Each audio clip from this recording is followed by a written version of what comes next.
What if I told you that the story of reggae singing isn't just Bob Marley, Peter Tosh, and the same 2 or 3 best of playlists everybody shares? If you really check it, reggae is full of voices that changed the sound of Jamaica, the UK, the Caribbean, and the whole world. But half of the time, people only call a few names and forget the rest. Some singers built dancehall, some carried roots on their backs, some turned heartbreak into lovers' rock poetry, and some took reggae from little downtown studios all the way to movie screens and stadium stages. Some of these voices were slept on because of poor distribution, bad contracts, or just bad timing. Some got overshadowed by global superstars. Some stayed big in Jamaica and the UK, but never fully broke through in the mainstream. Yet, when you talk to serious collectors, selectors, and longtime fans, these are the names that always come up in the reasoning. All right, let's sail into the countdown. We start at number 20.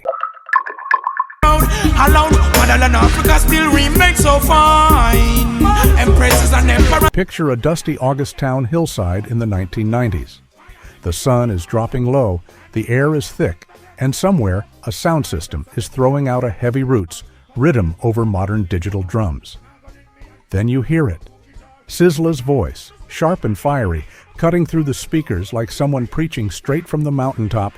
It's intense, emotional, and full of spiritual heat.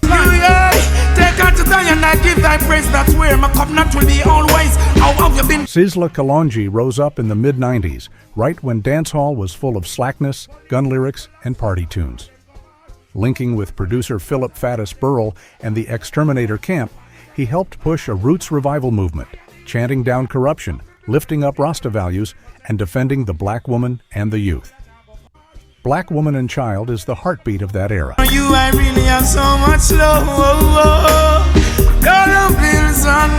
Over a deep one-drop rhythm, he praises the strength, beauty, and importance of black women, and sings about the future of the children in a system that doesn't love them. Oh, just to make things great. Oh yeah, you and the children, I see them in front of your face. Sizzla isn't forgotten in reggae, but outside the core fan base, people often only know the name and not the depth. His voice can be wild, cracked, even harsh at times. And that rawness means he never fit neatly into the polished pop world. Child, for you I really have so much love. Oh. But for real reggae lovers, Black Woman and Child remains a modern classic and a reminder of how powerful conscious music can be.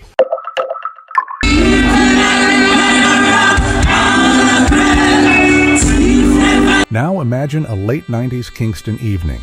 Not the dance hall bashment, but a quiet corner, a radio playing, and a voice you first knew from hardcore dancehall suddenly singing like an old soul. That's the moment Buju Banton turned a corner with Untold Stories.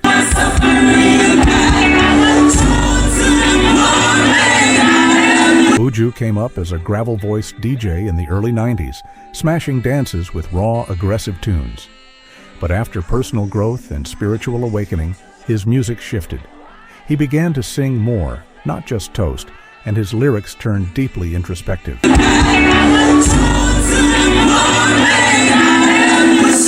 Untold Stories rides a simple, acoustic-driven rhythm as he sings for the poor and the suffering, talking about hunger, injustice, and the feeling of being blocked at every turn. The same roughness in his voice that once powered gun tunes now gives incredible weight to every line of struggle and faith.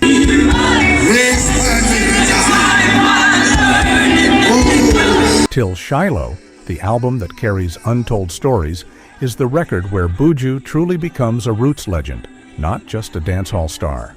It's one of those albums people still pass down to new listeners as required listening.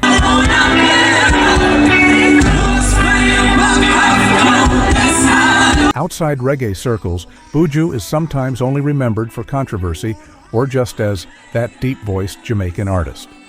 But among heads, Untold Stories is seen as one of the great modern roots songs, and Buju's ability to shift from dancehall badman to spiritual messenger is a big part of why he belongs on this list.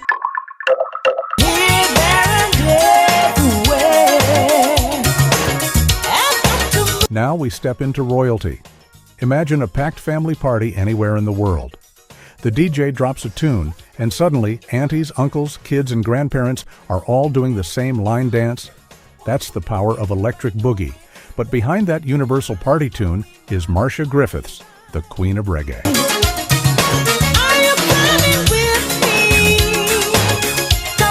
Marcia's story goes way deeper than electric slide. She started in the 60s rocksteady era, cutting beautiful love songs at Studio One. She became one-third of the I3s, singing harmony behind Bob Marley and the Wailers on some of the most famous reggae songs ever recorded.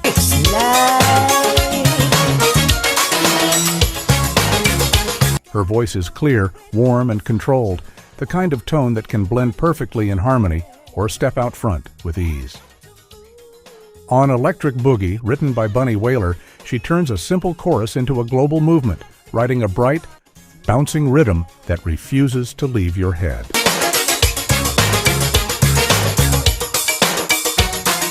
Electric Boogie was originally recorded in the late 70s, but it didn't explode until the 80s and 90s, when the electric slide line dance took over weddings, school events, and family gatherings worldwide.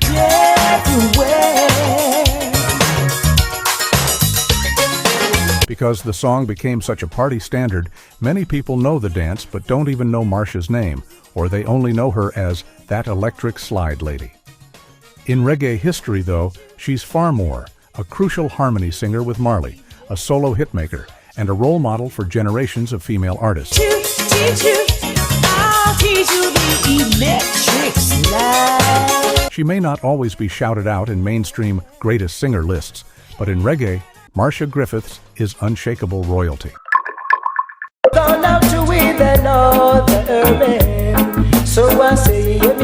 Shift the scene now to a cool Sunday afternoon. The sound system isn't blasting war tunes, it's playing something sweet. People are rocking gently, couples are smiling, and Cocoa Tea's soft voice is floating over a digital rhythm like steam from a fresh cup of tea.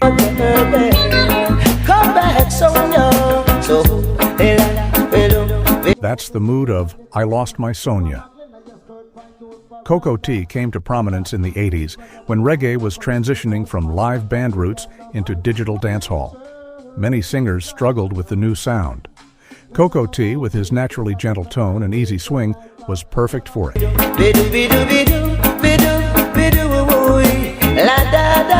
I Lost My Sonia is a simple lover's tune about heartbreak, but the way he sings it, light, sincere, almost conversational, makes it feel like a real story.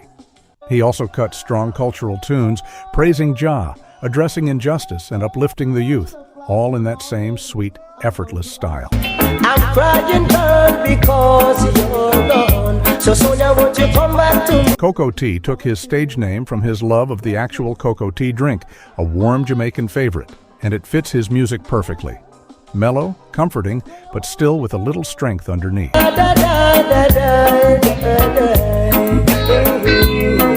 Outside of reggae circles, Cocoa Tea doesn't always get the same recognition as some of his peers. His style is understated, not loud or flashy, and that can make casual listeners overlook him.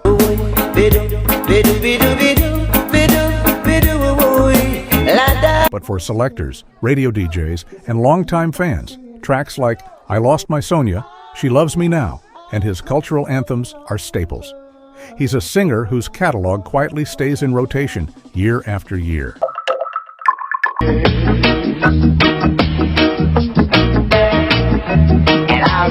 Now picture a Kingston yard in the late 70s. Kids are playing football, someone is cooking, and from a nearby sound system you hear a familiar Studio One rhythm, but with new lyrics, a new voice, and a whole new energy. That's the magic of Sugar Minott.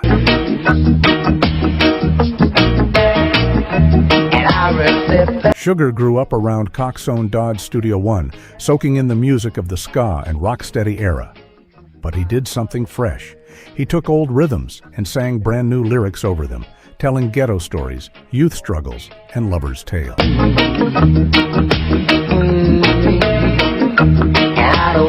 That approach became a huge part of early dancehall culture.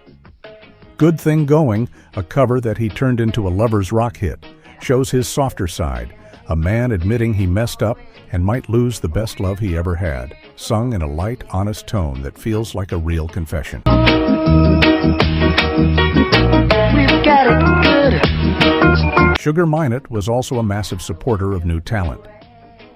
Through his youth promotion sound system and label, he gave many young artists their first real studio chances, helping shape the next wave of reggae and dancehall voices. We've got a good thing going, a real good thing going. Because Sugar spent so much of his energy building others and working within Jamaica's local scene, his name isn't always as loud internationally as some of the stars he influenced. I don't have to rest.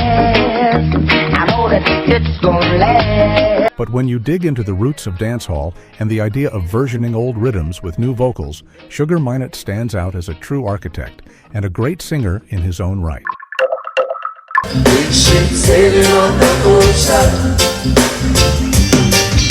At 15, we climb aboard with Freddie McGregor, a man whose voice has been sailing through reggae for decades.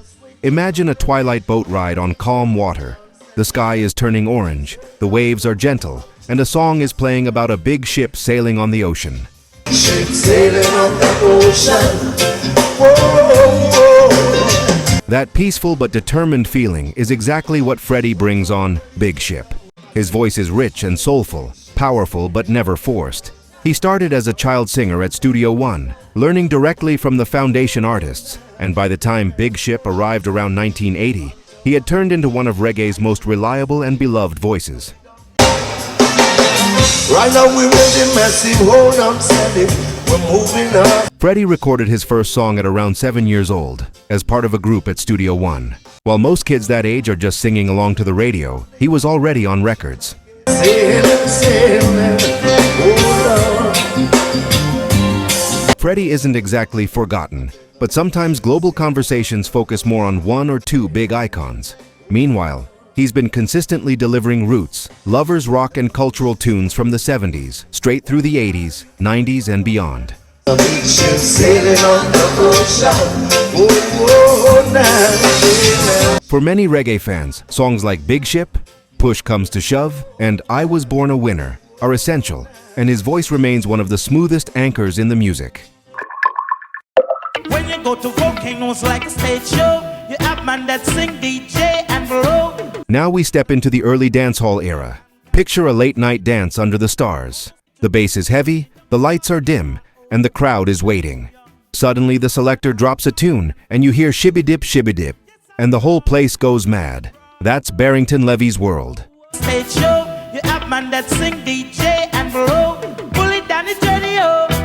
Barrington exploded as a teen in the late 70s and early 80s, writing stripped-down, drum and bass heavy rhythms with a bright, powerful voice and unforgettable ad-libs. Here I Come is one of those songs that can still lift a dance instantly. So come and get your son, 'cause I don't want your baby to come tie me down now because you are old. Now you The rhythm is simple but driving, and Barrington dances on top of it, flipping between melody and playful vocal sounds that became his trademark. His style helped define what early dancehall singing sounded like. Less harmony group, more solo mic warrior. Rosie tell me to count, that she didn't have a daughter, she did have a son, said the lift doesn't break. Barrington Levy's vocals have been sampled and reworked heavily in UK jungle and drum and bass, making his voice familiar even to people who might not know his name. Because he came up in the transition from roots to dancehall, and because he never became a big crossover pop act, some mainstream lists don't always give him his full credit. 2 months later, she said, come and get your son, 'cause I don't want your baby to come tie me down now because you are. But if you ask any sound system veteran or 80s dancehall fan, Barrington is high on the list. Here I Come, Under Me Sensi, and many more still mash up dances today.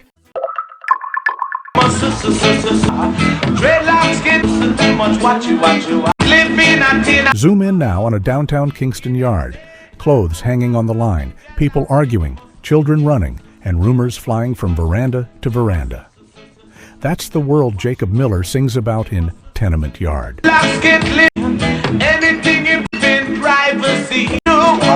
As the frontman of Inner Circle in the 70s, Jacob brought a huge presence to the stage.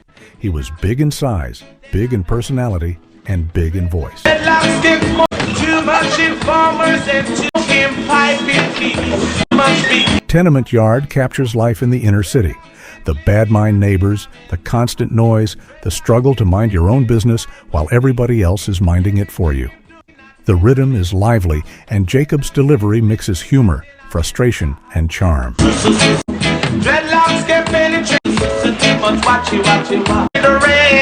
He could shout, he could sing sweet, and he could flip into a laugh mid-line and still land perfectly on the beat. Jacob Miller was known for his wild stage antics, including sliding across the stage on his knees and joking with the crowd mid-song. He was as much an entertainer as a singer, which made his live shows legendary.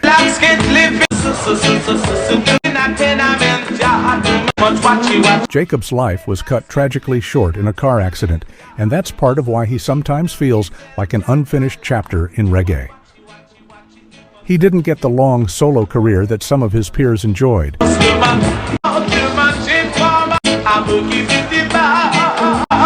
But the impact he made in those years, especially with songs like Tenement Yard, left a permanent mark. Among reggae fans, his name still brings a smile and a sense of what might have been.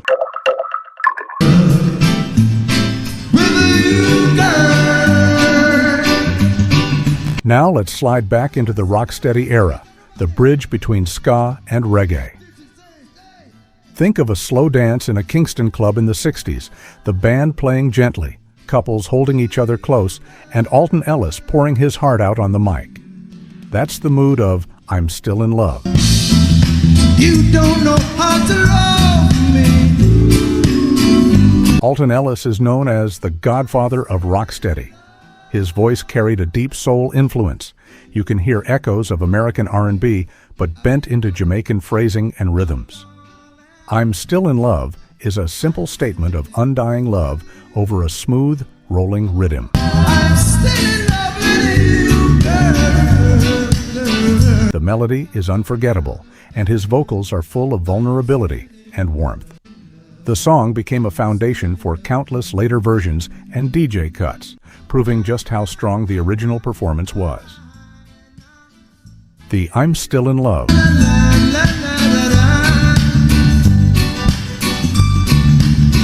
rhythm was revived in the 2000s for the hit I'm Still in Love with You Boy by Sean Paul and Sasha, bringing Alton's classic back to a whole new audience. Because he belongs to the pre-reggae, rocksteady era, casual listeners sometimes skip over Alton when they talk about reggae singers.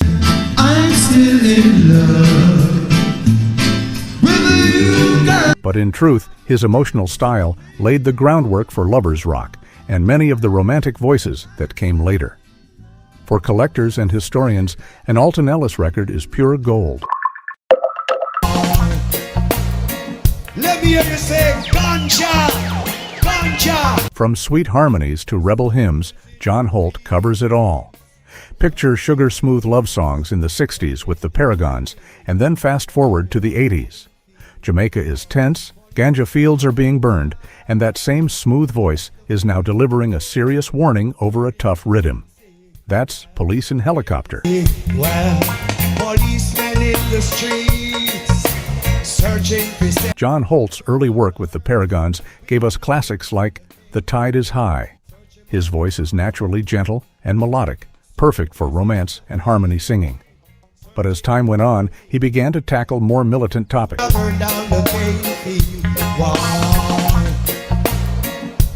Police and Helicopter speaks directly to the government's destruction of marijuana crops. Over a hard, stripped-down early dancehall rhythm, he calmly but firmly declares that if they continue burning the herbs, the people will burn down the cane fields in response.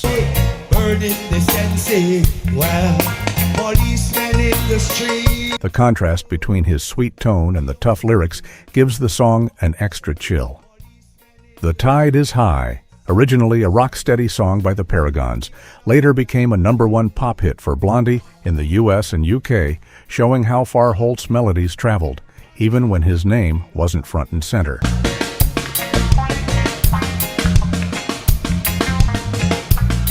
John Holt sometimes gets boxed in as the love song guy, but that's only half the story. He moved with the times and proved he could voice culture and confrontation as effectively as romance.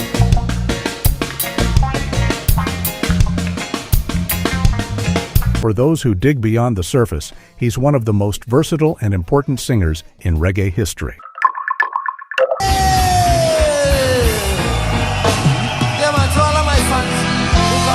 We enter the top 10 with a voice that feels almost otherworldly. Imagine a hazy afternoon, incense burning, a Studio One record spinning, and this high, ghostly tone floating over a roots rhythm. That's Horace Andy on Skylarking. That is what used to. Horace Andy's voice is unlike anyone else's, high but strong, with a kind of echoing sadness and wisdom built in. Skylarking is a classic roots anthem that speaks to idle youths wasting time instead of building something in life.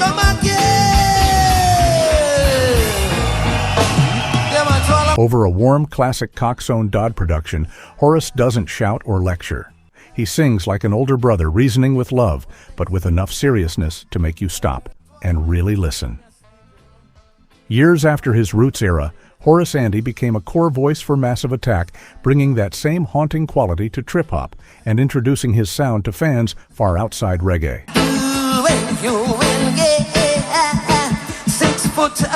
Because his tone is so unusual and many of his songs are more meditative than hype, he isn't always the first name that comes up among casual listeners. But deep reggae fans and producers know just how important he is.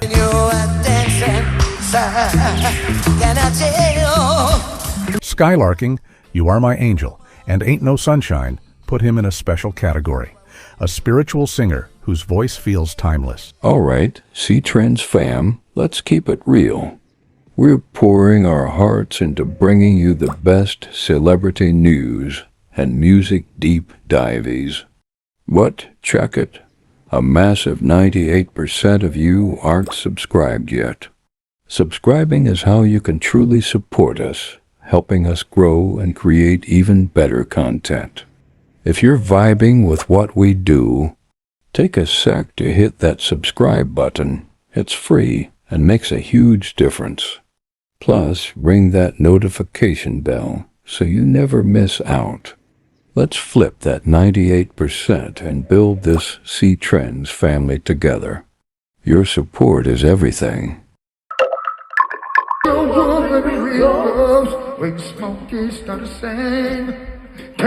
The number 9 spot belongs to the king of modern lovers rock, Beres Hammond.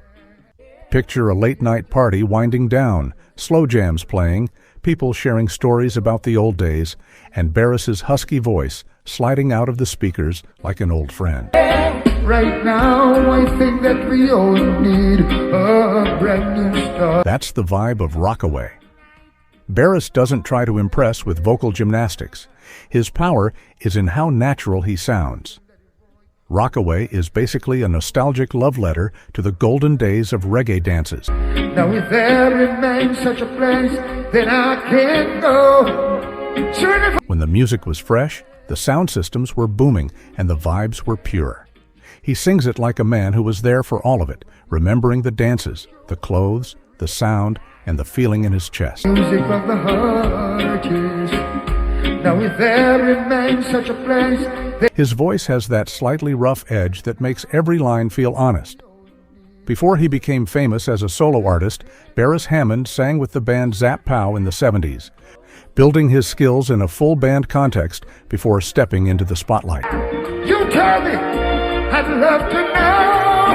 Yeah. Beres is huge among reggae lovers, but in the wider music world, he's still underrated. Part of that is because he never chased pop charts or flashy crossovers. He stayed mostly in the reggae lane, serving his core audience. Certified out. You tell me, I'd love to know. But ask any serious reggae fan about the greatest living singers, and Beres's name will come up quickly. Rockaway, Tempted to Touch, What One Dance Can Do. These are modern standards. Well, the oppressors are trying to keep me down. Now we reach the first true global breakout star on this list, Jimmy Cliff.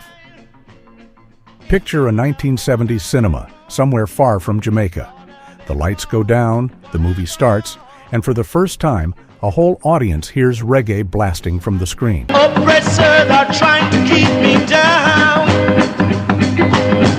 At the center of that experience is Jimmy Cliff singing The Harder They Come. Jimmy Cliff's voice is bright, clear, and passionate. In the film, he plays Ivan, a country youth trying to make it in Kingston, only to face exploitation and violence. Now, what's mine? And then the harder they come. The title song speaks for him and for every underdog. The harder they come, the harder they fall. It's a declaration of defiance, delivered over a catchy rockers-style rhythm that makes you want to sing along even as you feel the weight of the lyrics.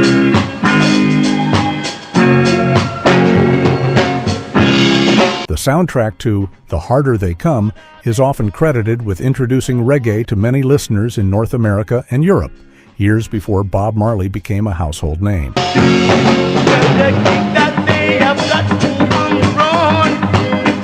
Because Bob later became the main global face of reggae, some casual fans don't realize how huge Jimmy Cliff's role was in opening doors. But his work in the 60s and 70s, including songs like Many Rivers to Cross and You Can Get It If You Really Want, laid the foundation for reggae as a worldwide force. Me down, making me feel like a clown. As a singer, his emotional range and strong melodic sense keep him in constant rotation for fans across generations. It is you. Oh, yeah. At 7, we honor a man whose voice sounds like a whole church service breaking out on a reggae rhythm, Toots Hibbert. Imagine a sweaty, packed dance in the late 60s, early 70s, the band blazing through a tune, and one man at the front shouting, moaning, and singing with pure fire. That's Toots. Oh, yeah. As the leader of Toots and the Maytals, he brought gospel, soul, and Jamaican rhythm together in a way nobody else quite matched. Pressure Drop rides an upbeat groove, but the lyrics warn that whatever you do in this life will come back to you.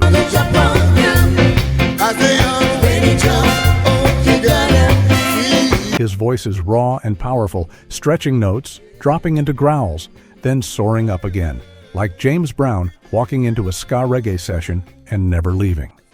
Toots is often credited with helping name the genre itself, thanks to his 1968 song, Do the Reggae, one of the first records to use the word reggae on wax.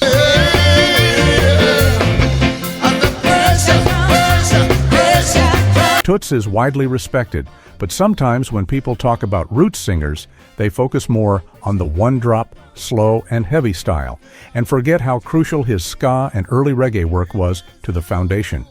Yet, without that soulful energy, the whole feel of Jamaican music would be different. Oh, yeah. It is you. Pressure Drop, 54, 46, Sweet and Dandy. These songs show a voice that could light up any stage in any era.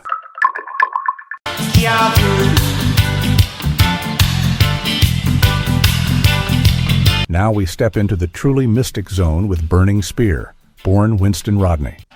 Imagine a dark room lit by candles, Nabingi drums beating slow and heavy, and a single deep voice chanting Rasta history over a thick, hypnotic rhythm.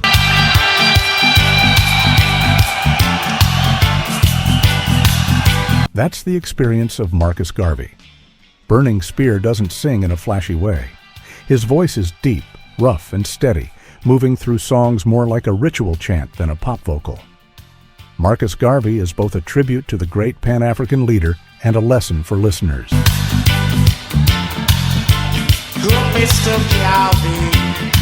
Over minimal but powerful instrumentation, he repeats key lines, calls out Garvey's name, and demands that black people know their history and identity. It's roots reggae at its most serious and spiritual. Burning Spear famously walked away from major label pressure to keep control of his music and message.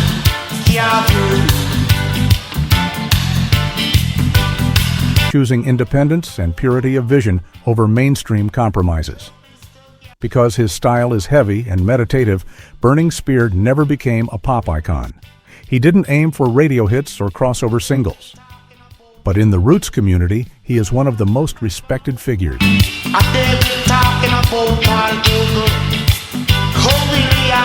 Albums like Marcus Garvey and Man in the Hills are considered essential, and his live shows are more like ceremonies than concerts. For deep roots listeners, his voice is a cornerstone. It's a case of emergency. There's a patient. We enter the top 5 with the cool ruler himself, Gregory Isaacs. Picture a quiet late-night room. The lights are low, the ashtray is full, the night is heavy, and a man with tired eyes and a sharp suit leans into the mic, asking for a night nurse.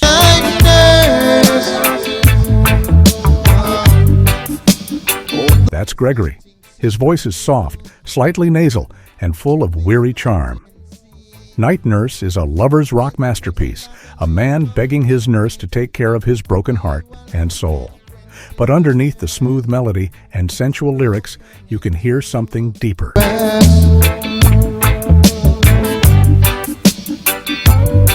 Loneliness, addiction, the pain of needing something you're not sure you deserve. Gregory's magic is that he makes romance sound complicated and real, not simple and sweet. Gregory's catalog is enormous. He recorded for countless producers, sometimes cutting multiple songs a day, which is why serious collectors can spend years trying to track down every last tune.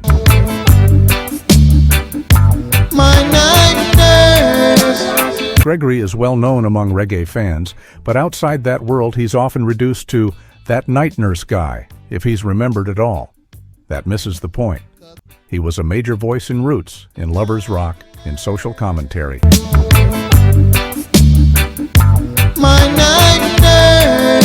The cool ruler style, calm, controlled, romantic but slightly dangerous, influenced a whole generation of singers.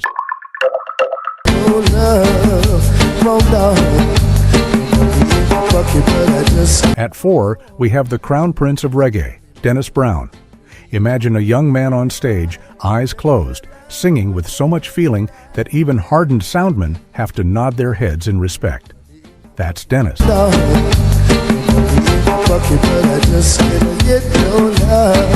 He started recording as a child and grew into a singer whose tone most musicians simply call perfect. Warm, smooth, full of soul, his voice carried both joy and sadness in every note.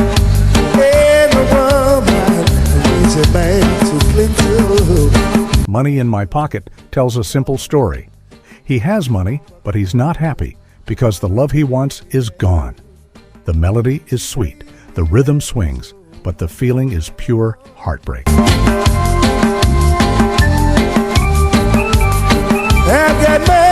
Dennis sings it with an easy calm that somehow makes it even more emotional.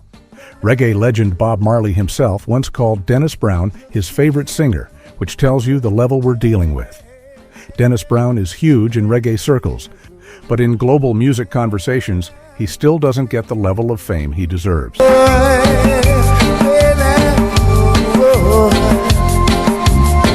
Part of that is because he wasn't pushed as a major crossover act the way some others were.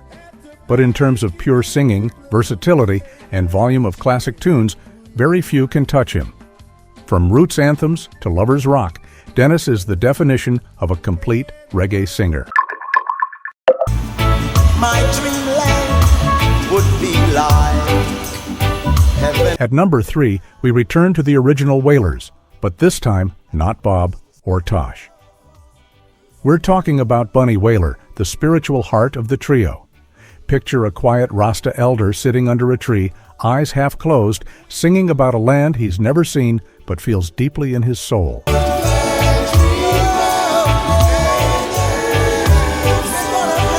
That's the essence of Dreamland. Bunny's voice is gentle but firm, with a calm, meditative quality. On Dreamland, he sings of a mystical place, often associated with Africa and Zion, somewhere beyond the suffering of Babylon, where the soul can finally rest. Together on that dreamland. The melody is dreamy and flowing, and his delivery makes you believe he's seen this place in his visions.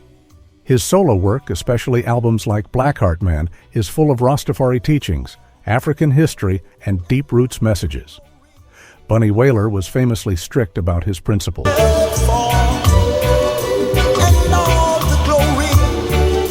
He often refused big tours or certain performances if he felt they clashed with his spiritual beliefs, choosing integrity over fame. Because he didn't tour as widely or push himself as a global star, Bunny's name isn't always as loud as Bob's or even Tosh's in casual conversations.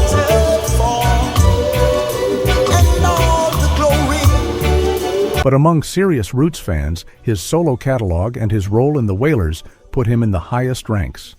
His voice is like a steady flame of Rasta consciousness in Reggay's story. Yeah, that's the best thing you can do. At 2, we stand before Peter Tosh, the stepping razor, the rebel voice of reggae who refused to bend. Picture a man on stage with a guitar shaped like an M16, dark glasses on, singing "Legalize It" straight into the face of Babylon. Nurses smoking. That's Peter. His voice is strong, sharp, and uncompromising. In "Legalize It," he takes a simple phrase and turns it into a full manifesto. He lists the people who use herb, doctors, nurses, judges, and calls out the hypocrisy of criminalizing something so widely used. But that's just one side of him.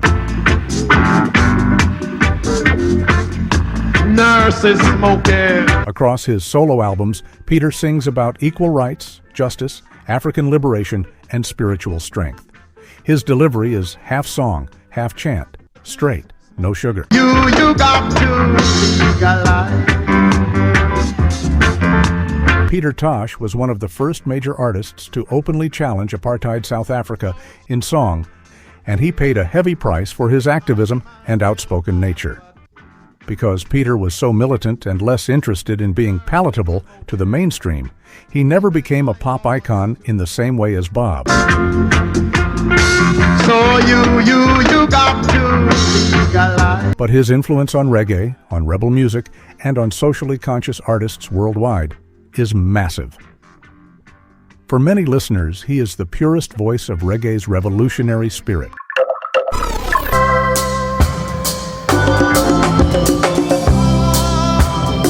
And finally, at number 1, the name you knew would be here, Bob Marley. Picture a huge crowd in a foreign city, thousands of miles from Jamaica. The band starts to play, the lights go soft, and one man steps forward and sings, "No Woman, No Cry."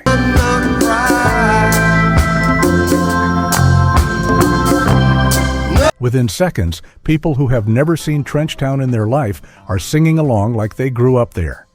That's the power of Bob. Bob's voice is not technically perfect in a classical sense, but it's perfect for what it needs to do. It's rough and tender at the same time. I remember when we used to sit. On No Woman, No Cry, especially the famous live version, he sings about government yards, simple meals, and children in the ghetto with a mix of sadness and hope. He's not hiding the struggle, but he's still telling the woman, "Don't cry. Everything's going to be all right." No woman, no cry. That balance between pain and faith is what made his songs feel like hymns for the whole world. No Woman, No Cry is officially credited to his friend Vincent Tata Ford, who ran a soup kitchen in Trenchtown, helping feed many poor people in the community. No woman, no cry. Bob Marley isn't underrated. He's probably the most famous reggae artist in history. But sometimes his global image, the posters, the t-shirts, the cliches, can overshadow just how great he really was as a singer and songwriter. No woman, no cry. His phrasing, his sense of melody, his ability to turn local stories into universal messages. That's why he sits at number 1 on this list of greatest reggae singers. If you enjoyed this deep dive into reggae history, don't forget to like the video, subscribe to the channel, and hit the bell so you don't miss our next roots and culture journey.